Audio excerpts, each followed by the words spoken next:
Hey everybody, it's Pokémon, welcome back to more Pokémon Platinum.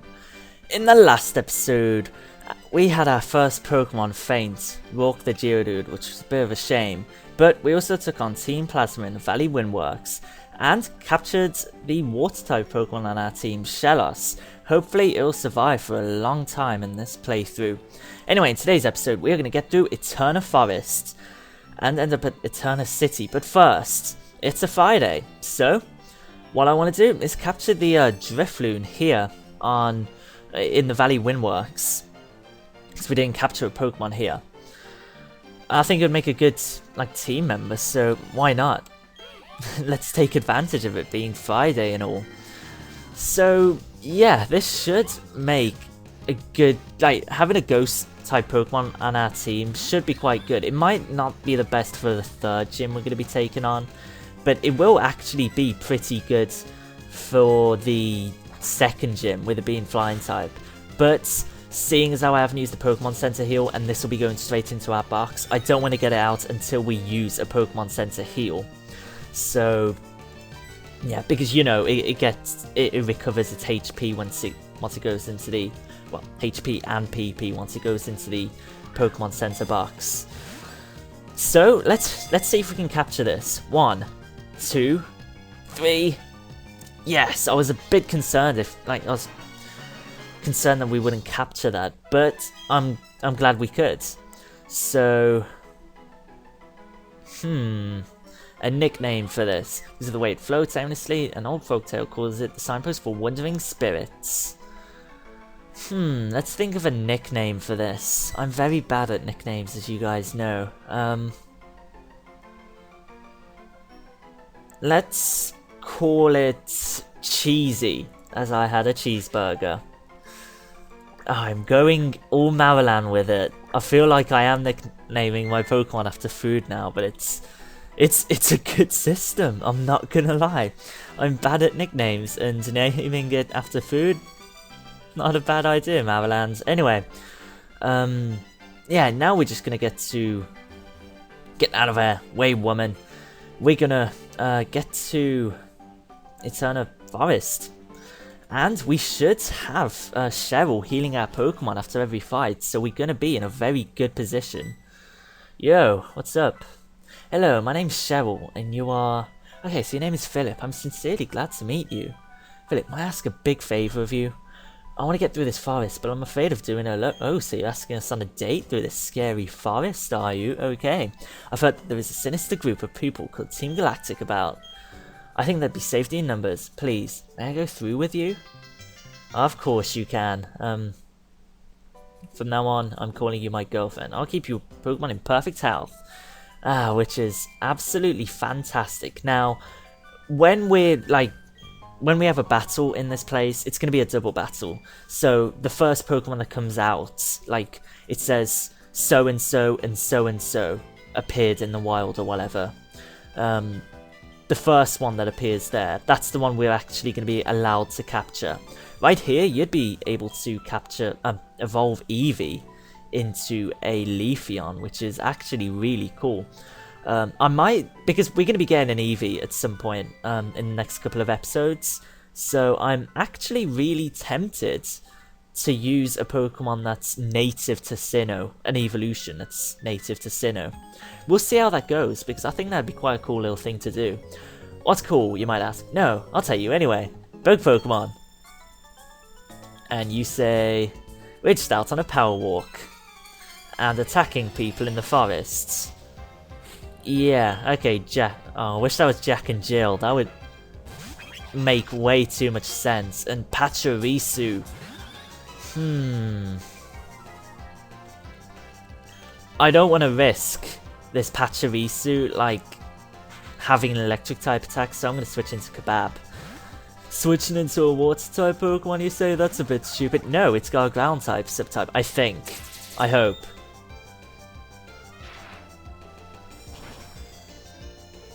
Maybe it doesn't. We're lucky we survived.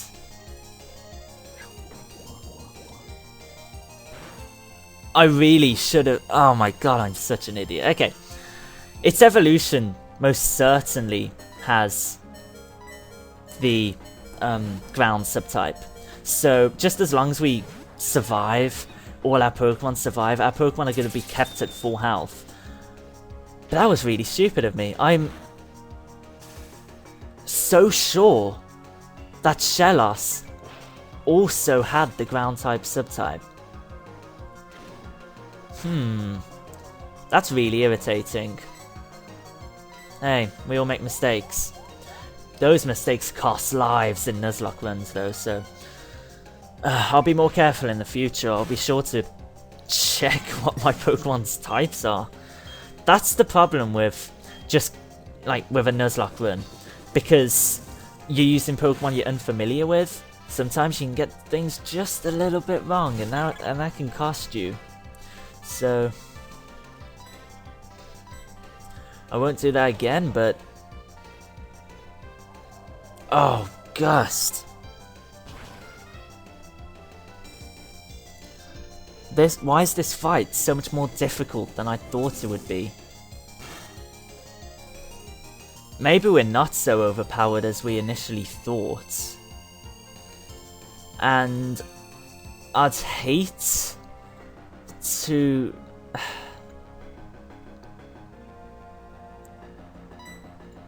I'm gonna switch into Roxanna Geodude. I haven't nicknamed it. I was gonna use a mod tool, but I don't want to do that just because I don't think it's the most legit thing you can do.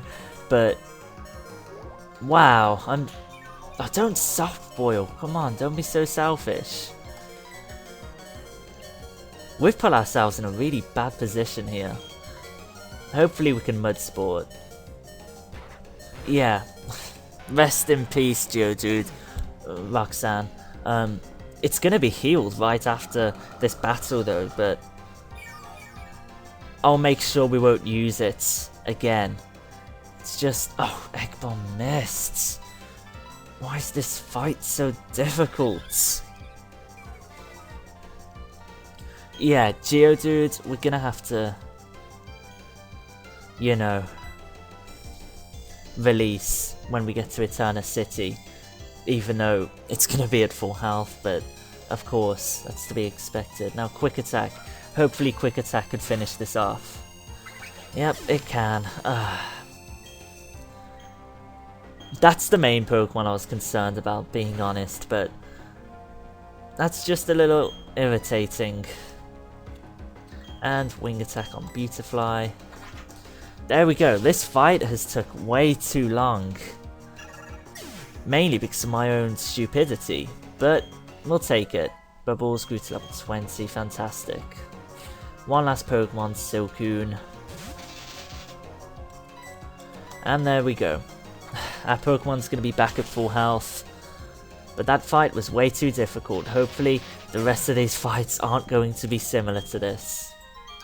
Screw you, Jack and Brianna. That was way too difficult for my liking.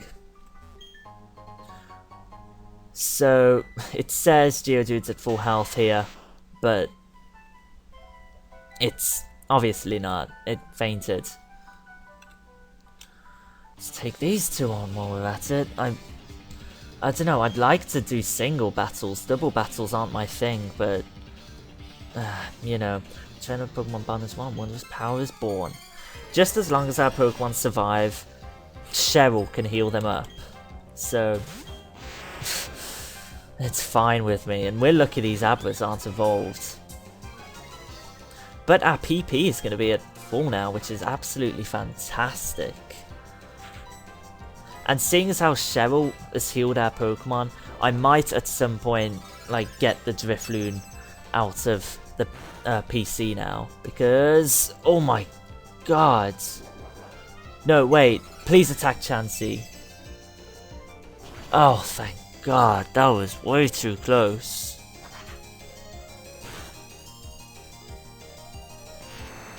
Lord.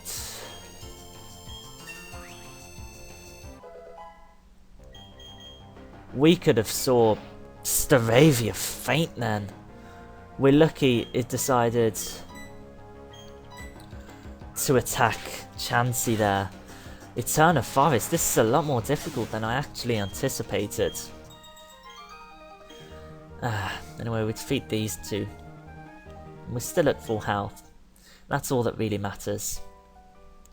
Now, we should encounter... You know what, bird catchers, I'll take these on one by one. I don't care. I don't want to risk anything at this point. And Chansey has been a really incompetent team member. So I'd prefer to take these on one by one. I mean, no offense, Cheryl, but your battling style sort of sucks. So I'll do everything in my power to make sure we just win. And second Burmy, and then a trash bag for variants of Burmy. And then we'll use probably our Monferno. There we go, level 20. Gee, this place is difficult. Anyway, now that that excitement is out the way, and both our Geodudes have fainted, that's actually a real shame. It would have been really nice to use them at some point. Oh well. Oh, it's a bug catcher called Philip. Philip is always a bug catcher in these games. It's like a common theme I've noticed, I've picked up on. But yeah, whatever. Unfortunately, yeah, both our Geodudes have fainted, and having a Geodude would be, like, having a Graveler or a Golem would be so useful. But we can't use them now because they've both fainted.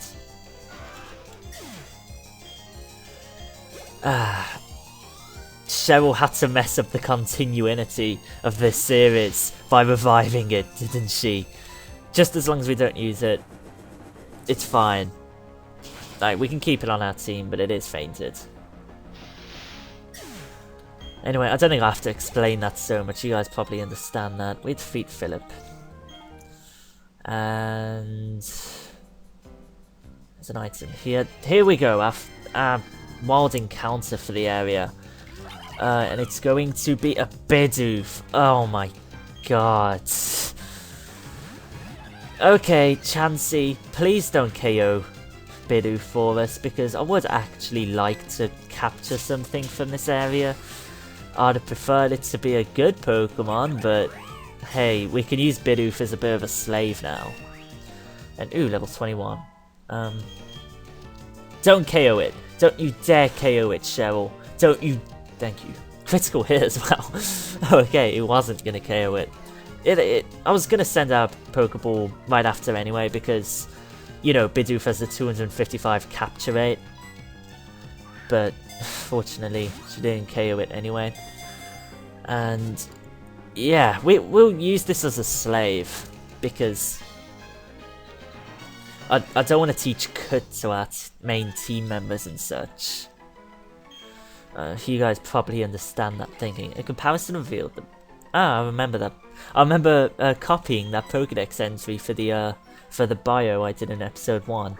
We're gonna call this slave because it's gonna be our slave. There we go. Affectionately known as slave from now on for the rest of this series until it faints. Which would be quite grim. Using a slave even though he's considered dead. Like using it to cut down trees. I don't want to think about that. That's horrible. We're sorry, Bidoof, for any pain we make you suffer. 2 Budoos. I'd prefer to have a Budoo, being perfectly honest. I don't think we can escape 2 Pokemon at once, can we? Oh, we can. Fantastic. That's what I'll do from now on then. A green shard right there. I think because we don't have a grass-type Pokemon, at least not yet, I will evolve Eevee, the Eevee we'll get from Hardhome, into a Leafeon. Just because I've never used one actually, so I'd like to use one on my team. I think it'd make a cool team member. An Espeon and maybe be the better option, but yeah, why not? Oh, there's the exit. I'm so relieved we finally got here. I would have never been able to get through this by myself. Thank you so much, Philip. It's a token of my appreciation. Please accept it. Ooh, a Soothe Bell. Fantastic. That isn't one that heals our Pokemon though, is it? I'm sure we'll meet again somewhere. Bye for now. And we'll also leave this forest. This is also Route 205, so we can't capture a Pokemon here. That's a little bit irritating. But what I'm going to do, I'm going to put Kebab into first place. Because I really want to train it now. There's a few guys with like Magikarps and such, so let's do that. The generic Magikarp guy you see in every generation. This guy isn't it, but we'll be able to take him on. Yeah, a grass-type Pokemon would be such a good contribution to our team. Like, we have our fire Pokemon. We have our water Pokemon. At this point, I'd really like a grass Pokemon. The sooner we get to Hardhome, the better, I think. We'll see how it goes though, because we might get a grass Pokemon before then, but that'd be quite a cool Pokemon to use Leafeon. Anyway, Horn Attack. Oh lord, that did a lot more than I expected. But one more Mud Bomb should KO this. Oh, Supersonic! Please don't hit yourself. Please don't hit yourself. Oh my god, you had to hit yourself, didn't you? Is Horn Attack gonna KO us? I don't think it will, but... Ooh, no, please don't hit yourself! Oh my god! Oh! We almost lost Kebab there! It survived with 1 HP and we were confused. Oh my god! Ooh! That was risky! I should have thought about that a little more than I actually did. There would have went the plans with the water type Pokemon too. I'm really glad that didn't... The worst didn't happen there, gee. Here's the Magikarp guy. Oh! I'm so sorry, Kebab, for risking you there. I forgot we were confused for that split second. And we survived with 1 HP. Oh my god. Way too close for comfort. I'd have been genuinely gutted if we had lost it. Thank god we didn't. Anyway, yeah, Kebab. We're not going to get any experience off these Magikarps in all honesty, but yeah, we'll just KO them. I think I'll save Mud Bomb and start using Water Pools, because even though it's not going to do anything on these Magikarp, like, it's not going to do as much on these Magikarps, hey, it's Stab and it'll still do a good amount. I'm just happy to be alive right now. Yeah, if Water Pools can 2-hit KO these, I'll stop using Mud Bomb. It can almost 1-hit KO these. Testament to just how weak Magikarp is. Though, I would like a Magikarp on my team because, hey, Gyarados. Fantastic Pokemon. Just a shame the old rod doesn't, get them at such a high level. I don't want to bait and switch and stuff, so I'd prefer just to... Hey, use another water-type Pokemon for now. Kebab, we almost lost you. I'm so sorry. Critical hit, fantastic. We're not getting any... the speed EVs we're getting off of these, gee. But we're not getting any experience, which sucks. Yeah, I can't wait until we level up just to see how much speed EVs we've got off of these. Maybe speeding up our Kebab slightly is a good idea as well. Kebab is quite slow.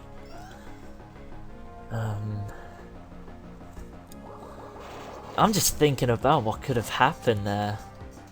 Because we get through Eterna Forest and Cheryl was healing our Pokemon so much. But then we'd have just lost it all by having Kebab faint anyway. That would have been so bad. Fortunately, the best happened and we KO'd it, and we could fuse a Magikarp.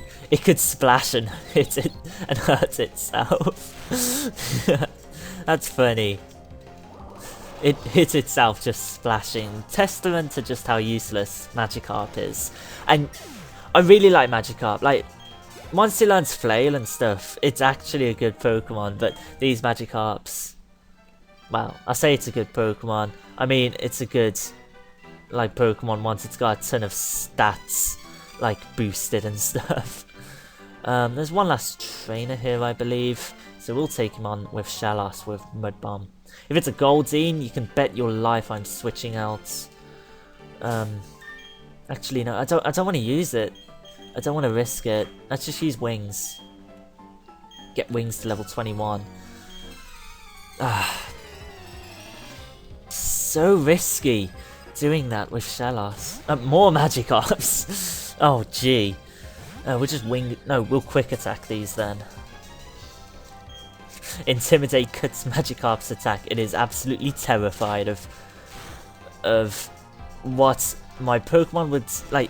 My Pokemon would consider this dinner. So, let's just. Oh Lord, Goldeen. Let's use Wing Attack on this. Don't want to risk anything. The Endeavour tactic we've got as a plan. I really like that idea. Like, it could be a last hurrah for either Staravia or Staraptor later on. Heck, we could, like, if it's on 4 HP, we could KO it anyway, so, like, with Quick Attack, so, good tactics going on there with Wings later on in this playthrough. But for now, hopefully, we don't even have to do that. And one last Quick Attack should do this, and then we can get to Eterna City. Ah, gee, that was... This route was almost, like, catastrophic. Here we go, Eterna City. And one thing we have to do first. It's a shame as well, it's our second Geodude that's going into the box. But, first off, we're going to... wait, I'm trying to use the top screen as a touch screen because I'm playing on my computer. Wow, I'm an idiot. First thing, we're going to put Cheesy into our party. Because, you know, Cheryl was healing us up anyway. And then we're going to release Geodude. I'm really sorry, Geodude. Roxanne the Geodude was... It's, like... official name, I guess. But here's our party for now. And it's actually pretty decent. We've got Staravia, we've got Shellos, we've got Monferno, and we've got Drifloon. Let's have a look at Drifloon. Yeah. Not the best move pool out the gate, but still a good Pokemon. I think that's where I'll end off the episode. Oh, I was gonna show the underground parts of this game, but that's not really even that required, so I might not even show that. So next time, we're going to take on the second gym, I think. Maybe take on Team Galactic, I'm unsure. Thank you very much for watching, and peace out.